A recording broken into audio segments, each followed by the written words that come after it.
अब हम आपको श्रीमद्भागवत महापुराण के महात्म का 3रा अध्याय सुनाते हैं।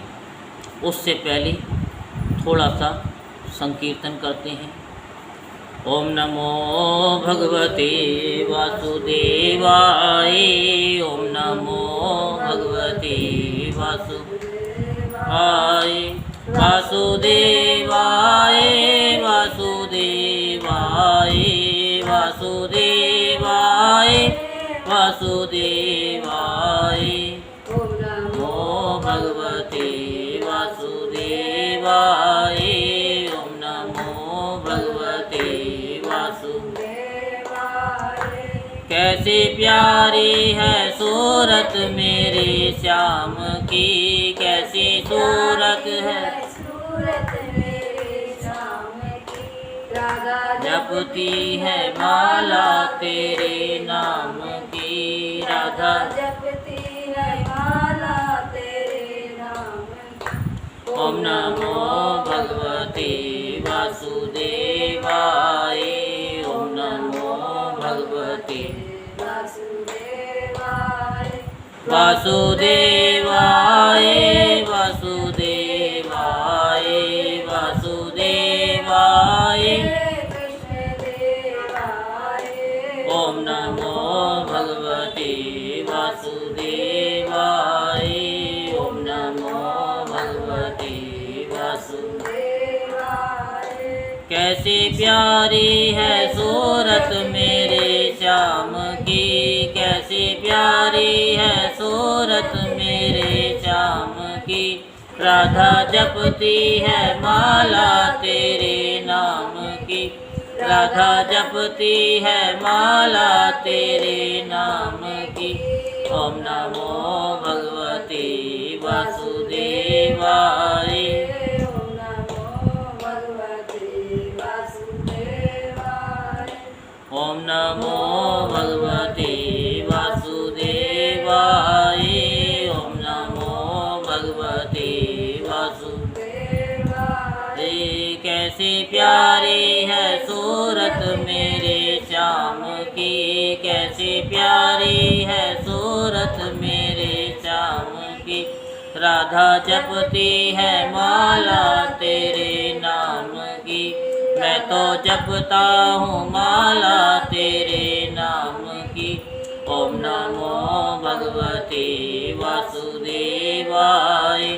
ओम नमो भगवते वासुदेवाय। बोलो वृंदावन बिहारी लाल की जय। बोलो बांके बिहारी लाल की जय।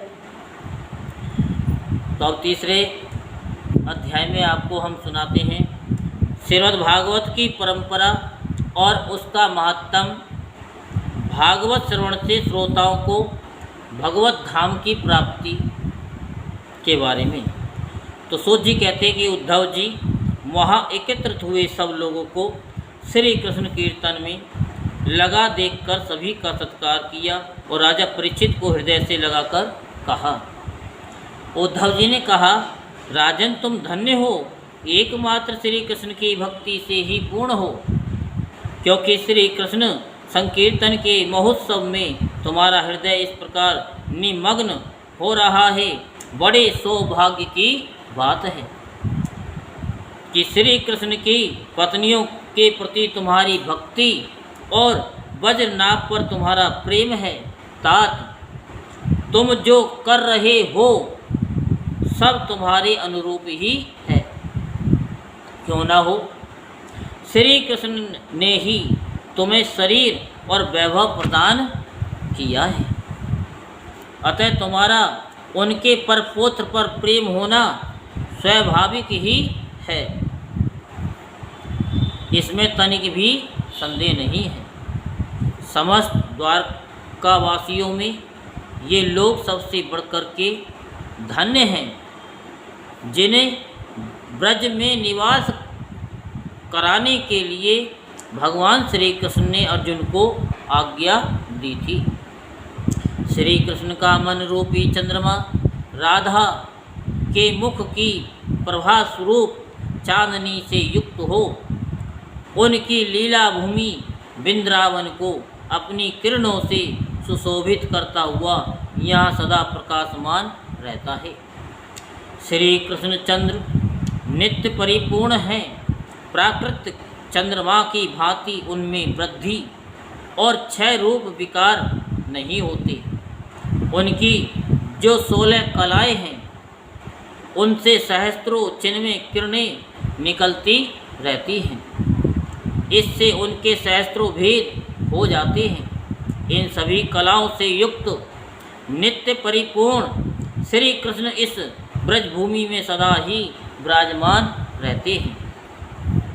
इस भूमि में और उनके स्वरूप में कुछ अंतर नहीं है।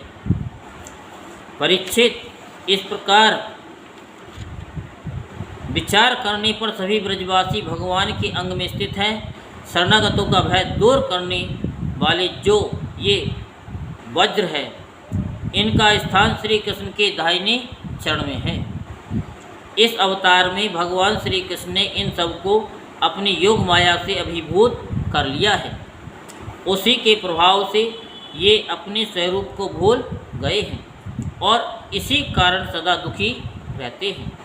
ये बात निस्संदेह ऐसी ही है। श्री कृष्ण का प्रकाश प्राप्त हुए बिना किसी को भी अपने स्वरूप का बोध नहीं हो सकता। जीवों के अंतःकरण में जो श्री कृष्ण तत्व का प्रकाश है, उस पर सदा माया का पर्दा पड़ा रहता है। 28वें द्वापर के अंत में जब भगवान श्री कृष्ण स्वयं ही सामने प्रकट होकर अपनी माया का पर्दा उठा लेते हैं, उस समय जीवों को उनका प्रकाश प्राप्त होता है। किंतु अब वह समय तो बीत गया, इसीलिए उनके प्रकाश की प्राप्ति के लिए अब दूसरा उपाय बतलाया जा रहा है। सुनो। 28वें द्वापर के अतिरिक्त समय में यदि कोई श्री कृष्ण तत्व का प्रकाश पाना चाहे तो उसे वह श्रीमद् भागवत से ही प्राप्त हो सकता है, क्योंकि जितना भी तत्व ज्ञान है, जो प्रकाश है, वो श्रीमद् भागवत में है और किसी पुराण में नहीं है।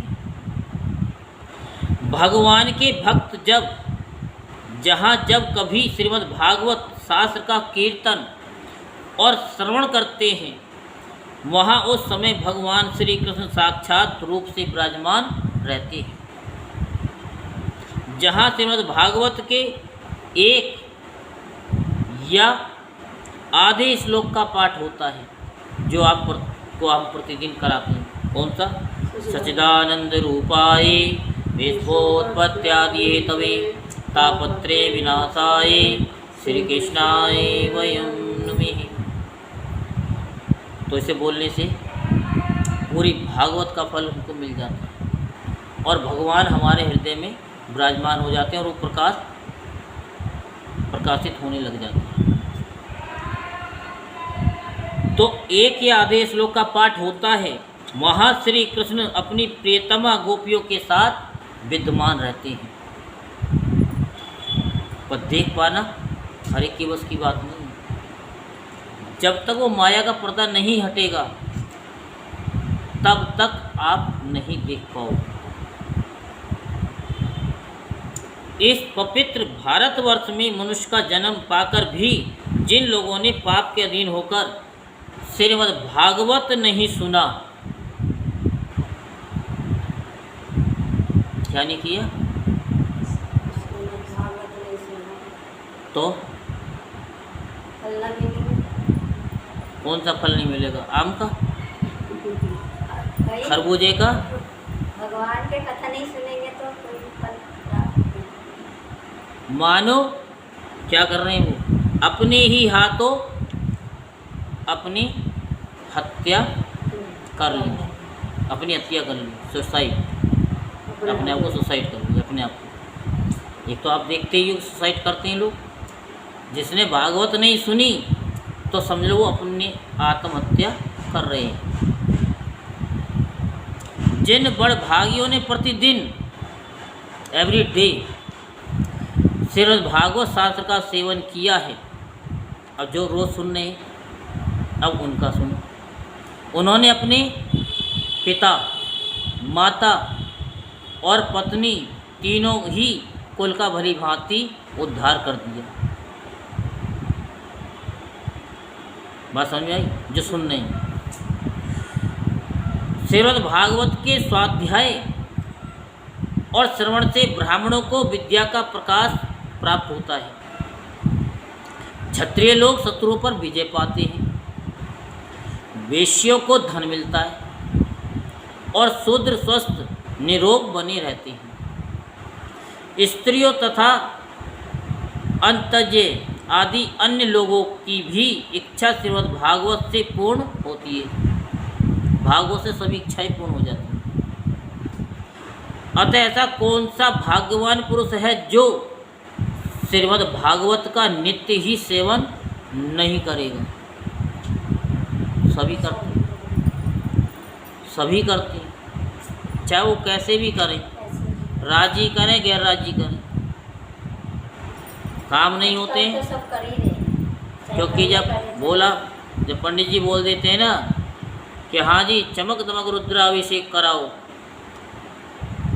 तो वो चमक दमक रुद्राभिषेक भी कराते हैं। उनसे बोलो कि हाँ जी ऑनलाइन पूजा भी होती है। हाँ, सब होती है, पूजा सभी होती है कि अब तुम ये करो, अब उज्जैन जाओ, काल सर्व दोष तुम्हारा दूर, तभी होगा। ठीक है, फिर जाएंगे वो। जब जाएंगे तो उनका भाव थोड़ा बहुत शुद्ध होगा और तो वो कहीं ना कहीं भागवत जरूर सुन लेंगे, क्योंकि ट्रेन में भी जाएंगे तो वहाँ पर भी सत्संग हो ही जाएगा। आप जैसे लोग मिल ही जाते।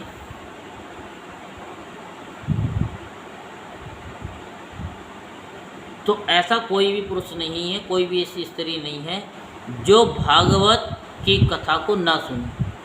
अब तो साधन ऐसे हो गए हैं कि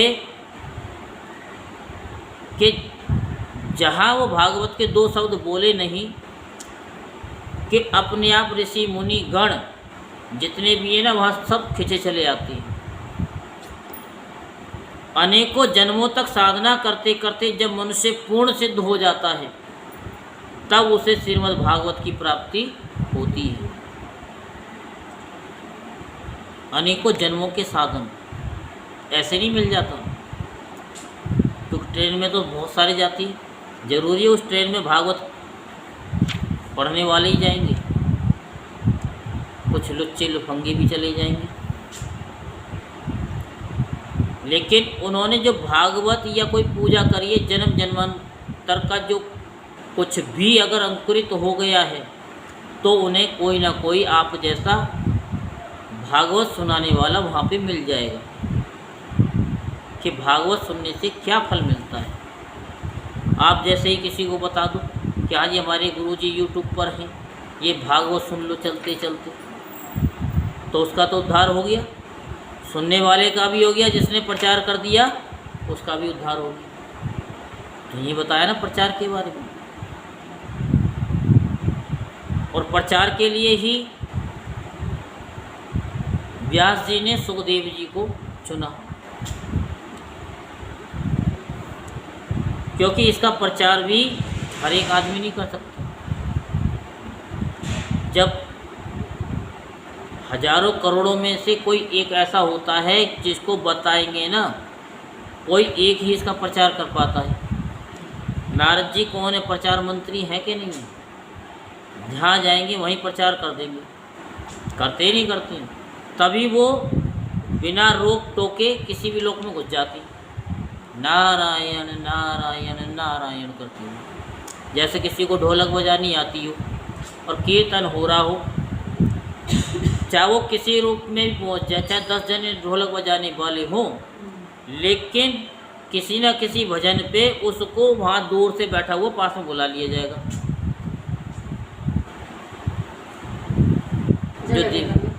जो दीवाना है वो सैकड़ों में पहचाना जाता है। तो ढोलक मास्टर हैं, दूर से ही आ जाओ जी, तो बिल्कुल बन जाएगी।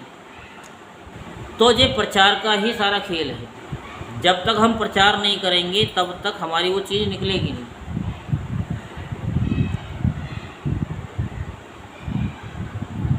तो भागवत से भगवान का प्रकाश मिलता है, प्रकाश मिलता है। आप सोचो कि हम प्रचार करेंगे तो हमको क्या मिलेगा, उस समय तो आपको दिखाई नहीं देगा, लेकिन कुछ दिनों बाद आपको बहुत कुछ दिखाई देगा। जैसे बीज को बो देते हैं तो कुछ दिन तो वो दिखाई ही नहीं देता, लेकिन कुछ समय बाद वो कहीं फूटा हुआ नज़र आ जाता है कि हाँ जी ये अंकुरित तो हो गया है। तो ये भी आपको अनुभव तभी होगा, जब तक आप प्रचार नहीं करोगे तब तक नहीं प्रकाश आएगा, जिससे भगवत भक्ति उत्पन्न होती है। जब प्रकाश आएगा तो भगवान की भक्ति उत्पन्न होती है। जैसे कि जब भागवत हुई थी तो भक्ति ज्ञान वैराग्य के साथ वहाँ प्रकट हो गई थी कि नहीं हो गई थी कथा में, स्टार्टिंग में जब महात्म बताया था। तो पूर्व काल में सांख्यायन की कृपा से श्रीमद् भागवत बृहस्पति जी को मिला और बृहस्पति जी ने मुझे दिया। इसी से मैं श्री कृष्ण का प्रियतम सखा हो सका हूँ। परीक्षित, बृहस्पति जी ने मुझे एक आख्यायिका भी सुनाई थी, उसे बड़े ध्यान से सुनो। इस आख्यायिका से श्रीमद् भागवत श्रवण के संपादक का क्रम भी जाना जा सकता है। बृहस्पति जी ने कहा था, अपनी माया से पुरुष रूप धारण करने वाले भगवान श्री कृष्ण ने जब सृष्टि के लिए संकल्प किया तब उनके दिव्य विग्रह से 3 पुरुष प्रकट हुए।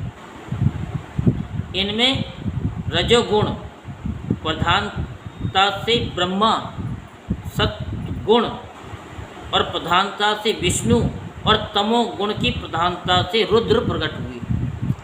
बड़े ध्यान से सुन लो, ये अगर सेंटेंस समझ में आ गया ना तो आप उस परमपिता परमेश्वर के प्रकाश की तरफ थोड़े बहुत चल जाओगे। समझ में आया हमने क्या बताया? नहीं आया ना?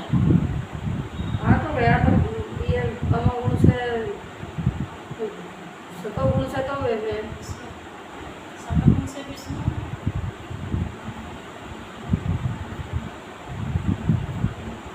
रजोगुण से ब्रह्मा, रजोगुण से ब्रह्मा और सत्गुण से सतगुण से सत विष्णु भगवान और तमोगुण की प्रधानता से रुद्र। रुद्र कौन है? शंकर भगवान। तमोगुणी है? तमोगुणी कौन है? जो सब कुछ खा ले वही तमोगुणी है। वो विष भी पी लेते हैं सबके लिए। अभी मैंने सुनी थी ना तो उतना जो है जहर लगा के आई जब तो कान्हा जी को तो विष्णु जी ने शंकर भगवान को बुला लिया कि आ जाओ विष पी लो। तो और क्या, मैं पी लूँगा विष तो पी। तो वही सारी चीज़ है। तो ये क्या है कि ये भी आपको पता रहना चाहिए। भगवान ने इन तीनों को क्रमशः जगत की उत्पत्ति, पालन और संहार करने का अधिकार प्रदान किया है। तब नाभि के यानी तब भगवान के नाभि कमल से उत्पन्न हुए ब्रह्मा जी ने उनसे अपना मनोभाव यूँ प्रकट किया। क्या? ब्रह्मा जी ने कहा परमात्मा ने, आप नार अर्थात जल में शयन करने के कारण नारायण नाम से प्रसिद्ध हैं। सबके आदि कारण होने से आदि पुरुष हैं। आपको नमस्कार है प्रभु, आपने मुझे सृष्टि कर्म में लगाया है, मगर मुझे भय है कि सृष्टि काल में अत्यंत पापात्मा रजोगुण आपकी स्मृति में कहीं बाधा न डाले। क्योंकि ब्रह्मा जी कैसे उत्पन्न हुए हैं?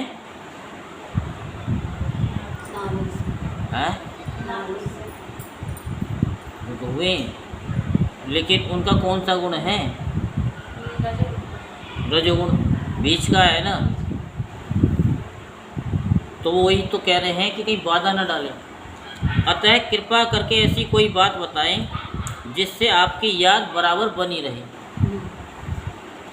बृहस्पति जी कहते हैं, जब ब्रह्मा जी ने ऐसी प्रार्थना की तब पूर्व काल में भगवान ने उन्हें श्रीमद् भागवत का उपदेश देकर कहा, ब्रह्मन तुम अपने मनोरथ की सिद्धि के लिए सदा ही इसका सेवन करते रहो, सदा ही सेवन करते रहो। ब्रह्मा जी श्रीमद् भागवत का उपदेश पाकर बड़े प्रसन्न हुए। उन्होंने श्री कृष्ण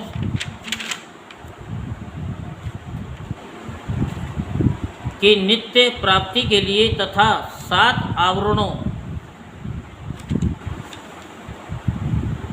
का भंग करने के लिए श्रीमद् भागवत का सप्ताह पारायण किया। सप्ताह यज्ञ की विधि से 7 दिनों तक श्रीमद् भागवत का सेवन करने से ब्रह्मा जी के सभी मनोरथ पूर्ण हो गए। इससे वे सदा भगवत स्मरण पूर्वक सृष्टि का विस्तार करते और बारंबार सप्ताह यज्ञ का अनुष्ठान करते रहते। ब्रह्मा जी की ही भांति विष्णु ने भी अपने अभिष्ट अर्थ की सिद्धि के लिए उन परम पुरुष परमात्मा से प्रार्थना की, क्योंकि उन पुरुषोत्तम ने विष्णु को भी प्रजा पालन रूप कर्म में नियुक्त किया था। विष्णु ने कहा कि देव, मैं आपकी आज्ञा के अनुसार कर्म और ज्ञान के उद्देश्य से प्रवृत्ति और निवृत्ति के द्वारा यथोचित रूप से प्रजाओं का पालन करूँगा। कालक्रम से जब जब धर्म की हानि होगी तब तब अनेकों अवतार धारण कर पुनः धर्म की स्थापना करूँगा। जो भोगों की इच्छा रखने वाले उन्हें अवश्य ही उनके किए हुए यज्ञादि कर्मों का फल अर्पण करूँगा, तथा जो संसार बंधन से मुक्त होना चाहते हैं, विरक्त हैं, उन्हें उनके इच्छानुसार 5 प्रकार की मुक्ति भी देता रहूँगा। परंतु जो लोग मोक्ष भी नहीं चाहते, उनका पालन मैं कैसे करूँगा? ये बात समझ में नहीं आती। इसके अतिरिक्त मैं अपनी तथा लक्ष्मी जी की भी रक्षा कैसे कर सकूँगा, इसका उपाय भी बतलाइए। विष्णु की ये प्रार्थना सुनकर आदि पुरुष श्री कृष्ण ने उन्हें भी श्रीमद् भागवत का उपदेश किया और कहा, तुम अपने मनोरथ की सिद्धि के लिए इस श्रीमद् भागवत शास्त्र का सदा पाठ किया करो। उस उपदेश से विष्णु भगवान का चित्त प्रसन्न हो गया और वे लक्ष्मी जी के साथ प्रत्येक मास में श्रीमद् भागवत का चिंतन करने लगे। इससे वे परमार्थ का पालन और यथार्थ रूप से संसार की रक्षा करने में समर्थ हुए। जब विष्णु स्वयं वक्ता होते हैं, ध्यान देना, जब भगवान विष्णु स्वयं वक्ता होते हैं और लक्ष्मी जी प्रेम से श्रवण करती हैं, उस समय प्रत्येक बार भागवत कथा का श्रवण 1 मास में समाप्त होता है, 1 महीने में। किंतु जब लक्ष्मी जी स्वयं वक्ता होती हैं और विष्णु श्रोता बनकर के सुनते हैं, तब भागवत कथा का रसास्वादन 2 मास तक होता है। बात समझ डबल हो गया। है? डबल हो गया। डबल हो गई, वो 1 महीने में करा तो क्योंकि देवियों के अंदर भावना कुछ अधिक होती है, तो वो उनको समझाने में कुछ ज़्यादा ही निपुण होती है। और जब वो समझा देती है ना, तो बहुत ही जल्दी समझ में आता है। समय हो गया, नहीं तो मैं अभी बताता कि जैसे जो है ना, थोड़ा हिंट दे देता हूँ, फिर कल की कथा में याद दिला देना, फिर उसे विस्तार से बता दूँगा। एक माँ बाप होते हैं, अपने बच्चे को 25 साल तक पढ़ाते हैं, लिखाते हैं, सारा कुछ करते हैं। जब शादी हो जाती है तो 3 महीने में ही बड़े ढोल ढवाले बजा करके, बड़े कीर्तन करके, बड़ा पैसा लगा करके ले करके आते हैं कि ये मेरी बहू है, बड़ी सुंदर है, सुशील है, निपुण है, ये है, वो है। और 3 महीने बाद फिर उसकी बुराइयां करनी शुरू कर देते हैं कि ये चुड़ैल जब से आई है हमारे घर का सत्यानाश कर दिया है। पहले तो ढोलक बजा बजा के कह दिया कि भैया हमारी बहू जैसी तो पूरे मोहल्ले में नहीं। हकीकत बात है।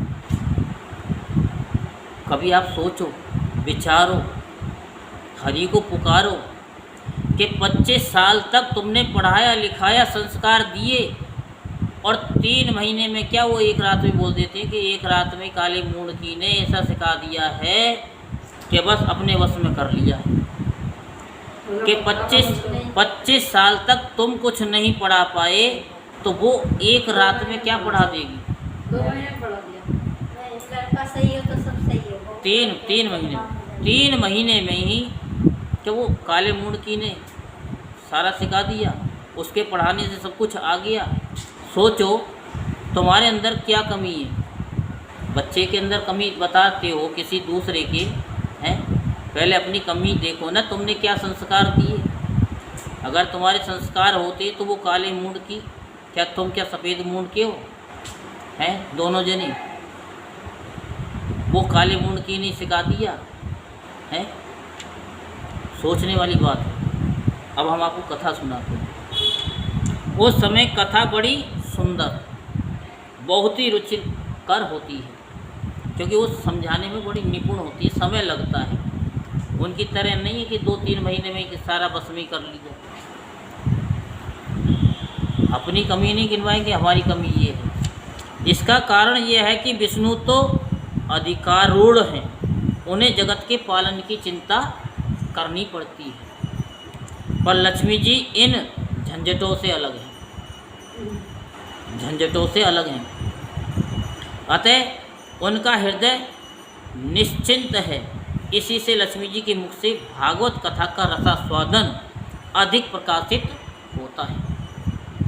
इसके पश्चात रुद्र ने भी, जिन्हें भगवान ने पहले संहार कार्य में लगाया था, अपनी सामर्थ्य की वृद्धि के लिए उन परम पुरुष भगवान श्री कृष्ण से प्रार्थना की। रुद्र ने कहा, मेरे प्रभु देवदेव, मुझ में नित्य नैमित्तिक और प्राकृतिक संहार की शक्तियाँ तो हैं, पर आत्यंतिक संहार की शक्ति बिल्कुल नहीं है। ये मेरे लिए बड़े दुख की बात है। इसी कमी की पूर्ति के लिए मैं आपसे प्रार्थना करता हूँ। तो बृहस्पति जी कहते कि रुद्र की प्रार्थना सुनकर नारायण ने उन्हें भी श्रीमद् भागवत का ही उपदेश किया।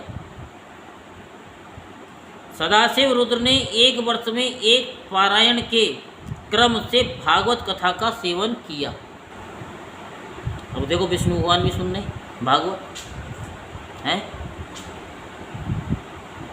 शंकर भगवान भी सुन रहे हैं। कहीं ऐसा लिखा है कि कृष्ण भगवान शिव पुराण सुन रहे हैं? बोलो। यही चीज़ समझने की है, समझाएंगे धीरे धीरे। बस यह कि आज और कल की बात हो रही है, फिर दूसरे तरीके से समझाएंगे, क्योंकि कल प्रभु ने आदेश कर दिया कि अब 5-5, 10-10 मिनट ही समझाएंगे आपको। इसके सेवन से उन्होंने तमोगुण पर विजय पाई और आत्यंतिक संहार मोक्ष की शक्ति भी प्राप्त कर ली। उद्धव जी कहते हैं कि श्रीमद् भागवत के महात्म के संबंध में यह आख्यायिका मैंने अपने गुरु श्री बृहस्पति जी से सुनी और उनसे भागवत का उपदेश प्राप्त कर उन्हें चरणों में प्रणाम करके मैं बहुत ही आनंदित हुआ। क्या हुआ? आनंदित हुआ। तत्पश्चात भगवान विष्णु की रीति स्वीकार करके मैंने भी 1 मास तक श्रीमद् भागवत कथा का भली भांति रसास्वादन किया। उतने से ही मैं भगवान श्री कृष्ण का प्रियतम सखा हो गया। बताओ, ये एक एक महीना सुन करके भगवान के प्रियतम हो गए। आप तो कई महीने से सुन रहे, तो आप क्या नहीं होगे क्या? हैं, बोलो, हो गए। कृष्ण भगवान तुम्हें दूध में से जैसे मक्खन को निकाल लेते हैं ना, ऐसे तुमको निकाल लेंगे। कि कोई अगर संसार सागर में डुबाना चाहे तो भी आप ना डूबे, तैरते रहें। इसके लिए क्या करना होगा? थोड़ी सी 2 दाने मिश्री के ले लो और 1 बूंद कहते मक्खन ले लो। ज़्यादा तो कहेंगे तो आप कहोगे इतना मक्खन कहाँ से लाए। भगवान को, कृष्ण भगवान को रोज़ भोग लगाओ। 10, 15, 20 रुपये की टिक्की आती है, वो महीने पूरे चल जाएगी। 2 दाना लो, लगाओ थोड़ा सा और भोग लगा दो कन्हैया को। तो जैसे जैसे मक्खन वो खाते जाएंगे, वैसे वैसे आपको भी इस संसार रूपी दूध में से निकाल करके अपने में मिला लेंगे। इसके पश्चात भगवान ने मुझे ब्रज में अपनी प्रियतमा गोपियों की सेवा में नियुक्त किया। यद्यपि भगवान अपने लीला परिकरों के साथ नित्य विहार करते रहते हैं, इसलिए गोपियों का श्री कृष्ण से कभी भी वियोग नहीं होता, कभी वियोग नहीं होता। अब हमने मक्खन के लिए कही है, मिश्री के लिए कही है। अगर मक्खन मिश्री ना हो तो मानसिक मक्खन और मिश्री से भोग लगा दो। कैसे जब पूजा कर रहे हो कि हम मन से ही आपको मिश्री मक्खन में लगा करके खिला रहे हैं, भगवान खाइए, वो भी चलेगा काम, खर्चा भी नहीं होगा। लेकिन मन से खिलाना है, ये नहीं कि कहते वो खाने लग जाएं कि भाई इसमें जो है ज़्यादा मक्खन लग गया है, वापस दे दो।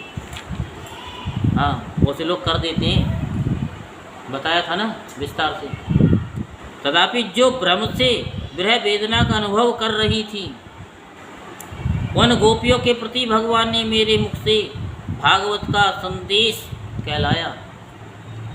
उस संदेश को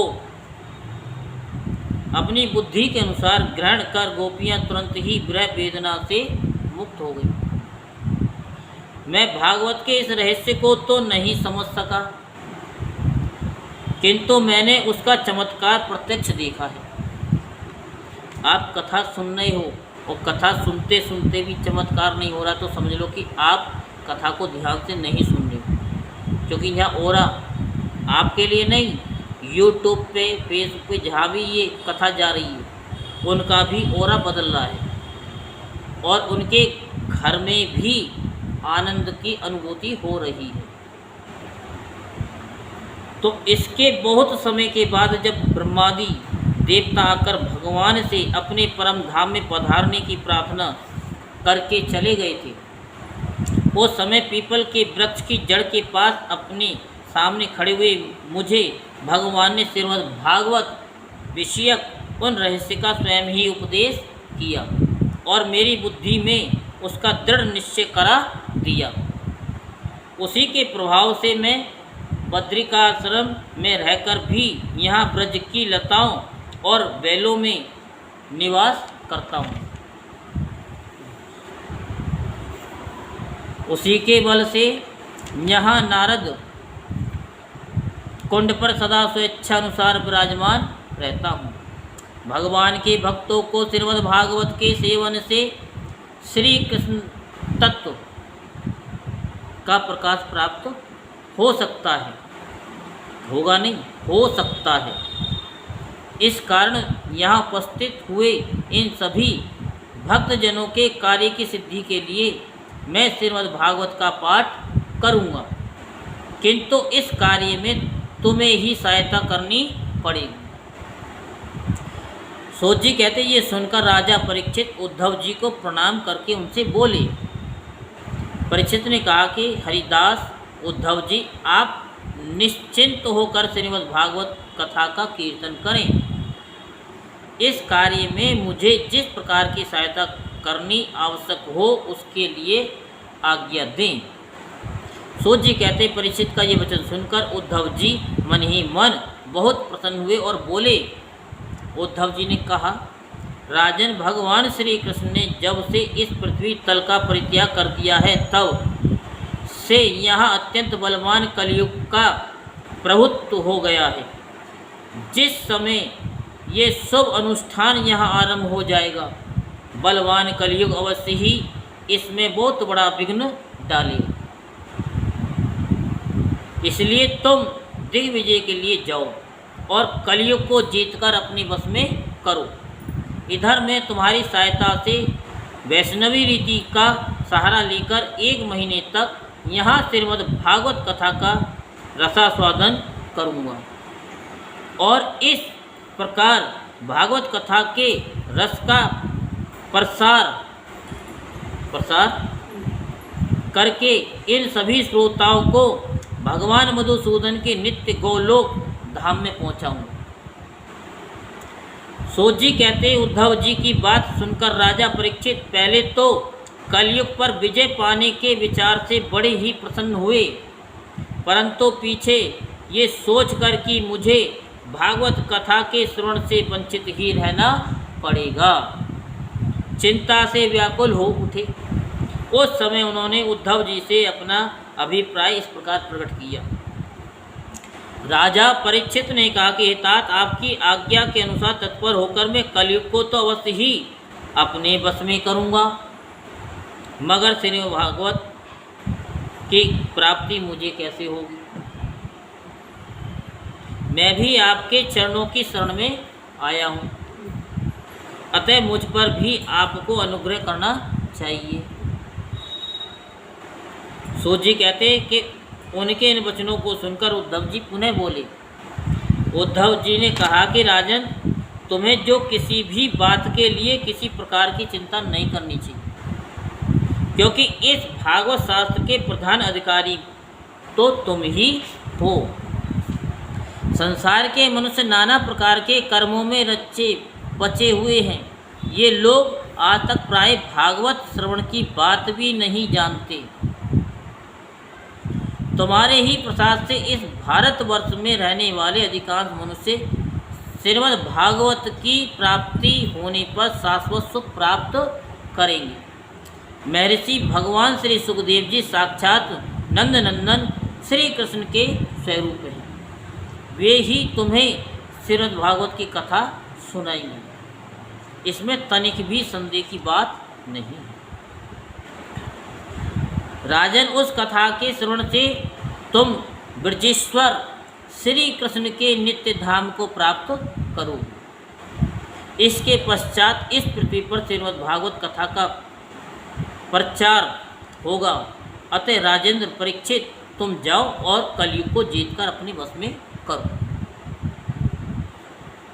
अब कथा चल रही है, आप कहते हैं कि बाहर जाकर के छिड़काव करो, तो आप कहोगे कि लोग हमें तो कथा तो मिलेगी नहीं, लेकिन आप वहाँ छिड़काव करने जा रहे हैं और आपको आदेश मिल गया है, तो इस कथा को यहाँ जितने सुनने वो फल तो आपको मिलेगा।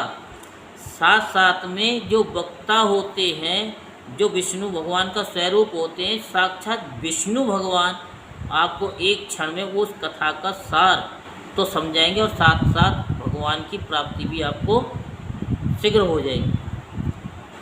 बात समझ में आएगी नहीं आएगी? तो अपने मन में ये संदेह ना करें कि हमको, जैसे उन्होंने कहा कि हम कलयुग को जीतने जाएंगे तो हमें तो कथा मिलेगी नहीं, तो उन्होंने कहा कि नहीं, जाओ तुम कलयुग को जीत के लो, तुमको सब मिलेगा। सूत जी कहते हैं उद्धव जी के इस प्रकार कहने पर राजा परीक्षित ने उनकी परिक्रमा करके उन्हें प्रणाम किया और दिग्विजय के लिए चले गए। इधर वज्र ने भी अपने पुत्र प्रतिबाहु को अपनी राजधानी मथुरा का राजा बना दिया और माताओं को साथ ले उसी स्थान पर जहां उद्धव जी प्रकट हुए थे जाकर भागवत सुनने की इच्छा से रहने लगे। उद्धव जी ने वृंदावन में गोवर्धन पर्वत के निकट 1 महीने तक श्रीमद् भागवत कथा के रस की धारा बहाई। उस रस का आस्वादन करके समय प्रेमी श्रोताओं की दृष्टि में सब और भगवान की सच्चिदानंद में लीला प्रकाशित हो गई और सर्वस्व श्री कृष्णचंद्र का साक्षात्कार होने लगा। क्या होने लगा? साक्षात्कार। उस समय सभी श्रोताओं ने अपने को भगवान के स्वरूप में स्थित देखा, क्योंकि माया का पर्दा उतना हटने लगा। जैसे जैसे सुनते ही वैसे माया का पर्दा हटने लग जाता है। वज्रनाभ ने श्री कृष्ण के दाहिने चरण कमल में अपने को स्थित देखा और श्री कृष्ण के विरह शोक से मुक्त होकर उस स्थान पर अत्यंत सुशोभित होने लगे। वज्रनाभ की वे रोहिणी आदि माताएं भी रास की रजनी में प्रकाशित होने वाले श्री कृष्ण रूपी चंद्रमा के विरह में अपने को कला और प्रभा के रूप में स्थित देख बहुत ही विस्मित हुई तथा अपने प्राण प्यारे की विरह वेदना से छुटकारा पाकर उनके परम धाम में प्रविष्ट हो गई। इनके अतिरिक्त भी जो श्रोतागण वहाँ उपस्थित थे वे भी भगवान की नित्य अंत रंग लीला में सम्मिलित होकर इस स्थूल व्यावहारिक जगत से तत्पर अंतर्ध्यान हो गई। वे सभी सदा ही गोवर्धन पर्वत के कुंज और झाड़ियों में, वृंदावन, काम्यवन आदि वनों में तथा वहाँ की दिव्य गौओं के बीच में श्री कृष्ण के साथ विचरते हुए अनंत आनंद का अनुभव करते रहते हैं।